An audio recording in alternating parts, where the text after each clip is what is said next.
Urgent weather message. The National Weather Service in Cleveland has issued a severe thunderstorm warning for southwestern Mahoning County, northeastern Stark County, until 4 p.m. Eastern Daylight Time.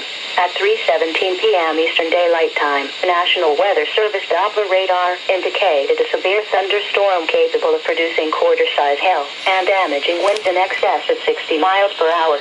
This storm was located near Hartsville and moving east at 25 miles per hour. Locations impacted include Alliance, Sebring. This is a dangerous storm. Seek shelter inside now and stay away from windows.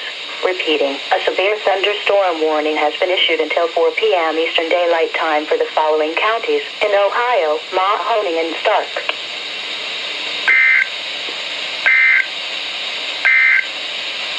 Urgent weather message.